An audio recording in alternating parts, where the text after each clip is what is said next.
I have not been able to stop playing Astral Chain for Nintendo Switch, developed by Platinum and published by Nintendo. I started playing while I was on the road and handheld mode, and then I got home, and I gave you guys some first thoughts. And largely, my initial thoughts on the game after I'd put in about 10 or 12 hours haven't really altered all that much, except to say that now, after completing the game and putting in more than 25 hours on this title, I can say that this is one of the best games that Platinum has ever made. It's one of the best games for the Nintendo Switch, and that field is getting increasingly crowded. There's lots of incredible games on this machine. And this is an instant classic of a video game. It is so cool and so fresh. It doesn't play like other games that I can, except to say that it echoes a little bit of the combat that we're familiar with from other Platinum titles, and it has a little bit of the RPG sensibility that we saw in a game like Nier Automata. But this game doesn't play, and it doesn't feel like other games that you can point to directly. And in 2019, for a AAA title to present that is just something that we need to stop and applaud it. This is a real achievement. And Platinum Games, I think we can point to them now as a developer and say the pedigree from this studio is unbelievable, and the dependability from this studio is just incredible and something that is so rare. It reminds me a little bit of what Treasure used to do, and we've been playing a lot of 16-bit titles recently. It reminds me a little bit of what Treasure used to do with all of their 16-bit titles. They would zig and zag and put out all kinds of crazy games that were all admirable and all enjoyable in their own right. And Platinum seems to be able to do that, whether they're making a Bayonetta game or Mad World, or they're working on Vanquish or crafting Nier Automata, or now this game, Astral Chain, which is just so freaking cool. Now you understand. You play part of a police force in this super city called the Ark. You're positioned within this secret sort of micro-organization called Neuron within the police force. And you have this extraordinary ability, whether you choose to play as a male character or a female character, to take control of these legions. You have this device on you called the Legatus. And these legions, they evoke a little bit of, I hate to say Pokemon, because it's not Pokemon, but they have these different traits and attributes that you can use while in combat, but they also have other things that you can use as well to help you get deeper into the missions and the story. They are chained to you with this astral chain, and this whole astral plane is this other element of existence that you come into contact with. And from this astral plane, these beasts called Chimera keep jumping across into the real world, or the world of the Ark, and they keep infecting civilians and terrorizing people, and bit by bit they are just destroying and wreaking havoc in the Ark. And so this neuron force within the police force has to go in. Damn it, Commander. You develop the skills to be able to control not just one, but several different legions that you can pull from within this device out into the playfield, and this chain mechanic allows you to do things like wrap around bad guys or hurl your legion at a bad guy, and then that legion will then tug you into battle, and you've got a couple of blade weapons and a projectile weapon that you can level up and get much more powerful with as the game progresses.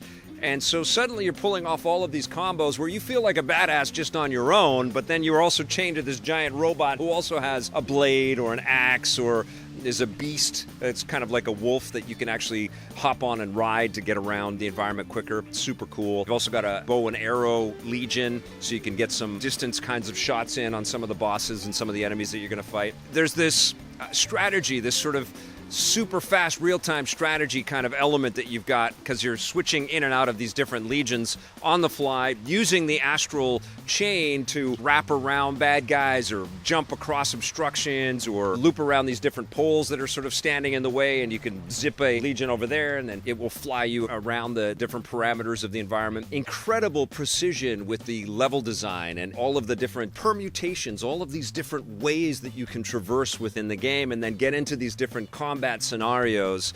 It's so meticulous, and you can just tell that the team at Platinum was just, going over every minute detail to make sure that it all felt great. Whether you're dodging an attack or ducking under an obstruction or zipping across to a floating platform or a ledge or flying into these different portals that take you into the astral plane, or jumping on a motorbike. Every single nuance of the game is so buttery smooth and so playable and so enjoyable. And then on top of that, they've crafted this really cool storytelling veneer with these beautifully animated anime-style cut sequences that punctuate all of the action all the way through, and they're all fun to watch. They've littered this game with incredible characters, which I can't wait to see on the cosplay circuit. There's lots of great details. Pink hair and Lappy with her costume. Come on, lean in. Lots of different types of characters that you're going to meet within and outside of the arc as well, with their own costumes and stuff.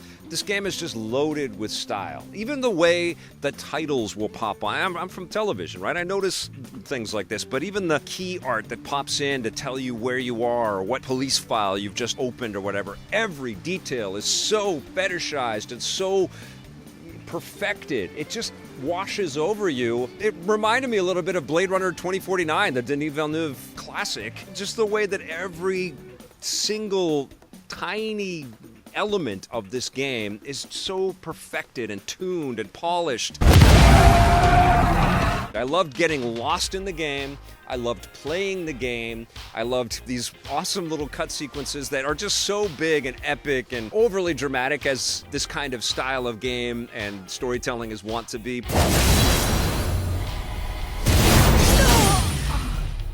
I adored it. I just adored this game. It's so freaking cool. I love the trancey music, and then it will get sort of big orchestral, bombastic music when we get into some boss fights and some surprise reveals that happen along the way. I love the interactions with the different characters. I love the fact that there's a lot of procedural elements in this. It's not just going from combat sequence to combat sequence. They really double down on this idea that you're a detective and you have to go in and communicate and investigate and interview all kinds of different people. There's little mini games that you might have to go and do.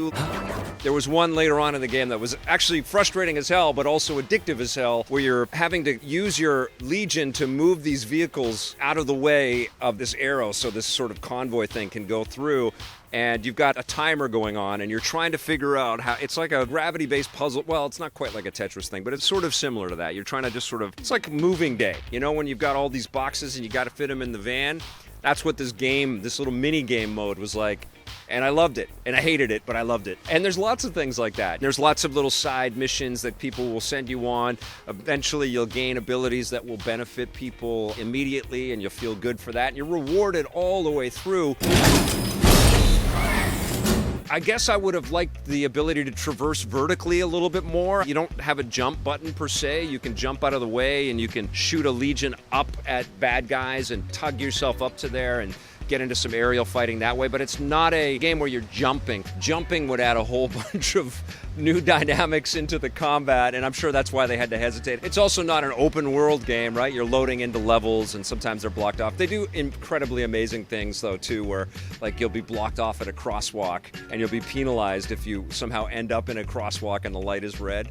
Just so smart. The one thing that I would say is that there's so many mechanics that are so fresh and so new. I mean, the fact that you're controlling both characters at the same time with each thumbstick and you're wrapping around and does get crazy. The game starts you off kind of leaning into play this on casual mode. And I think what Platinum wanted to do was say, well, try this in casual, get familiar with this. Then you're going to want to dive through and play this again with all of your abilities and all of your familiarity, and you're going to ace it. And you're going to try to go for the high scores and the super high combos. And they reward you for that, by the way. You got this thing in the menu called orders, and they reward you for all the challenges that you tick off and check off. You can also upgrade your Legion and give them different abilities that they can do. They're passive abilities like healing you as you're going through the world and getting into combat. I primarily use the Speedy Sword, I don't know what that's called, and the Gladius to do a lot of hacking and slashing. And I kind of leaned heavily on leveling up my Sword Legion. And there's a tree there where you can choose all of the different upgrades you can do. You pick up different types of currency that's dropped, like these gene codes and things like that that are dropped as you're beating missions. You get duty reports that basically tell you how well you did, and then there's all kinds of rewards, all kinds of little bonus items that you get. And so you end up with this massive inventory, and there's vending machines scattered throughout both the Astral Plane and the Arc worlds where you can pick up boosts and things like that.